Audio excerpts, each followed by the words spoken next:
You have struck Unknown Bandit Guard for 3 plus 6 plus 2 plus 7.5 for a total of 18.5 damage. You have slain Unknown Bandit Guard level 8. You have gained plus 20 XP. You have leveled up. You have uncovered a new special effect, Overcharge. This spell can be overcharged for an additional cost of plus 5 mana per second, dealing an additional dice of damage per 5 mana to a max of 4 times. I skimmed the message and saw that there were 3 dice rolled and the word overcharge and knew roughly what it meant. "Wow, I can cook them?" I said with excitement. I reached for another, but the stars went wild for about 2 seconds, and I was unable to grab one until the cooldown timer ran out in the bottom right of my vision. Apparently, I could cook them, but the cooldown timer also increased by 0.5 seconds per overcharge. When the cooldown ran out, I grabbed one and looked for another target. "The leader is still alive?" I thought, annoyed. He stood, still hacking at the barrier, but another one of his men lay at his feet behind him, chest caved in a bloody mess. He must have used that guy as a human shield. No problem. Rinse and repeat. I pointed and shot. Again, a boom and a crack, and somehow, despite hitting the leader of the group squarely in the chest, a man to his side took the blast and again crumpled. The little bandit leader smirked at me and kept hacking. His blade cut through for a second before the barrier reformed. "I'm running out of mana, Raid!" Elsa yelled at me. "There are too many of them hacking at my shield! I only have about 30 seconds left!" Where are Tolgath and the elves? I thought before reaching for another star, cooking it for a few seconds, and loosing again directly into the leader's chest.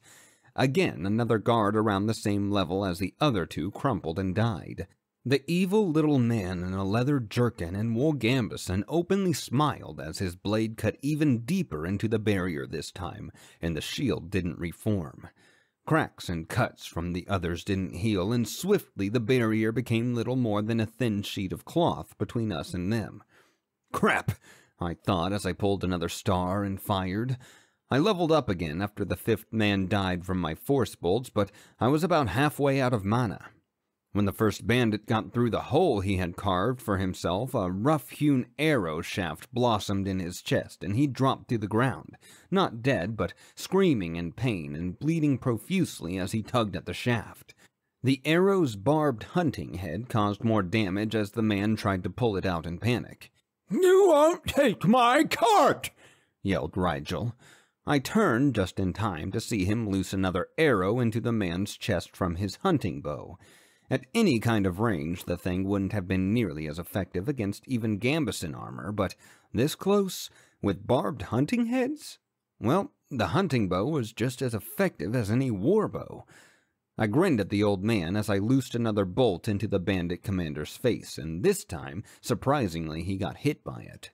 Whatever ability he or his guards were using, it either wore off or lacked valid targets to move my attack's damage over to. "You dealt Bandit Commander 6 plus 5 plus 3 plus 1 plus 7.5, total of 22.5 force damage." The commander's face exploded with red, and I heard a sharp crunch sound. And that was all. My best shot and some above-average luck on my part did little more than break his nose. I gulped and looked to charge another as soon as I could. While I was waiting for the 2.5 seconds, another bandit cut through and Rigel shot at him, but the man raised a buckler and deflected the attack, knowing that it was coming. I interposed myself between the brute and Rigel, hefting sparks crackling with electricity. It looked menacing. I just hoped that the man didn't have the analyze skill like I did, or he would realize that while I could use sparks, I wasn't nearly as strong as even most children on this world. He could take it from me like a parent taking a stick from an unruly 5-year-old. Easier, probably. The bandit grinned and took a step towards me. 2 things happened that probably saved my life. First, the barrier failed and Elsa fell out of the sky, exhausted and mana depleted, distracting the man as she landed on his head and allowing me to attempt the same type of stab that had proven so ineffectual against Tolgath just the day before.